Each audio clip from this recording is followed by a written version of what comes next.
Sanktsირებულმა და მაგნიტსკის სიაში მყოფმა ვახტანგ გომელაურმა მოადგილედ sanktsირებული შალვა თადუმაძე დანიშნა. უზენაესი სასამართლოს თავმჯდომარის უკვე ყოფილი მოადგილე ლიეტუამ ანტიდემოკრატიული ნაბიჯებისა და ქვეყანაში ადამიანის უფლებების უხეში დარღვევისთვის დაასანქცირა.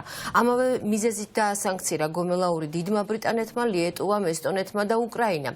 შეერთებულმა შტატებმა კი მაგნიტსკის სიაში შეიყვანა. თადუმაძე უზენაესი სასამართლოს თავმჯდომარის მოადგილის პოსტს 2019 წლიდან იკავებდა, იყო უზენაესი სასამართლოს უვადოდ არჩეული მოსამართლე, მანამდე კი ის მთავარი პროკურორის პოსტს იკავებდა. ნატალი ჯახუტაშვილი ჩაგვერთება პირდაპირ ეთერში, გისმენ ნატალი. ოპოზიციური პარტიები აცხადებენ, რომ შალვა თადუმაძის გადაყვანა შინაგან საქმეთა სამინისტროში არის მისი ჩამოქვეითება და არა დაწინაურება, რადგან თადუმაძე ვეღარ ისარგებლებს იმ პრივილეგიებით, რაც ჰქონდა მას აქამდე უზენაეს სასამართლოში, როდესაც გამწესებული იყო უვადო მოსამართლედ და ოპონენტებს ეჭვია რეპარებათ, რომ აზრი არავის უკითხავს შალვა თადუმაძისთვის უნდოდა თუ არა მას, რომ გადასულიყო ძალოვან სტრუქტურაში. ეს გადაწყვეტილება ერთპიროვნულად დამოუკიდებლად მიიღო ოლიგარქმა და ბიძინა ივანიშვილმა. სხვა გზა არ დაუტოვა შალვა თადუმაძეს, გარდა იმისა, რომ დათანხმებოდა ამ ახალ თანამდებობას. ოპოზიციური პარტიები ფიქრობენ, რომ იქიდან გამომდინარე, რომ ახლა ძალოვან სტრუქტურაში რღვევა არის დაწყებული და შინაგან საქმეთა სამინისტროს მასობრივად ტოვებენ თანამშრომლები. ბიძინა ივანიშვილს სჭირდება ისეთი ადამიანი, რომელსაც არ აქვს წითელი ხაზები და რომელიც უპირობოდ შეასრულებს ყველა ბრძანებას და მთავარი ამოცანაა ახლა ოლიგარქის, რომ ეს პროცესი შეჩერდეს და სწორედ ასეთი ადამიანია შალვა თადუმაძე.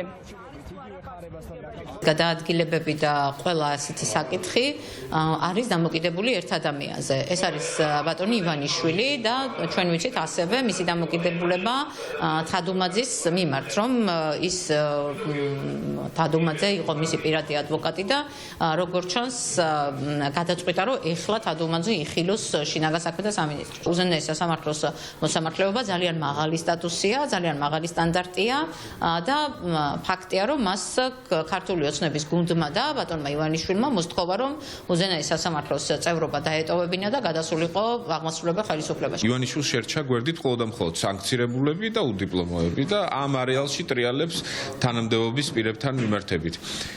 ერთი მნიშვნელოვანი საკითხია ის, რომ შინაგან საქმეთა სამინისტროში მიმდინარეობს რღვევა და ძალოვანი უწყება, როგორც საყრდენი ავტორიტარული რეჟიმის, მას ჭირდება ივანიშვილის მხრიდან გაძლიერება და თადუმაძე ჩამოაქვეითეს რეალურად იმისთვის უვადო მოსამართლეობიდან შინაგან საქმეთა მინისტრის მოადგილეობამდე, რომ სცადოს შინაგან საქმეთა სამინისტროში ავტორიტარიზმის და რღვევის ავტორიტარიზმის გაძლიერება და რღვევის შეჩერება. შალვა თადუმაძის შინაგან საქმეთა მინისტრის მოადგილედ დანიშნა იმის მაუწყებელია, რომ ქართულ ოცნებაში გრძელდება შიდა დაპირისპირებები, თუმცა რომელი სანქცირებული თანამდებობის პირი დაიკავებს რომელ თანამდებობას, მაგას არ აქვს მნიშვნელობა, რადგან საბოლოო ჯამში გადაწყვეტილების მიღები ჩვენს ქვეყანაში არის ამერიკის შეერთებული შტატების მიერ დასანქცირებული ბიძინა ივანიშვილი.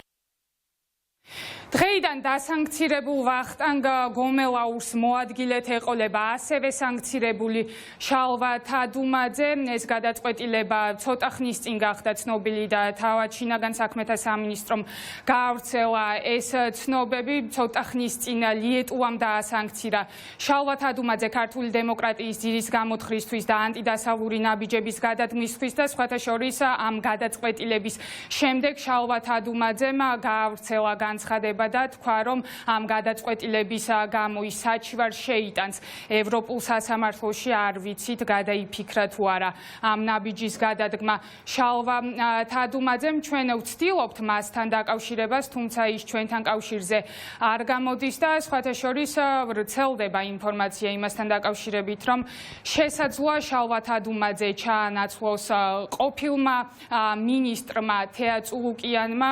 აქტიურად საუბრობენ იმაზე, რომ შესაძლოა სწორედ თეა წულუკიანი გახდეს უზენაეს სასამართლოს თავმჯდომარის მოადგილე, თუმცა ჯერჯერობით ეს ინფორმაცია დადასტურებული არ არის.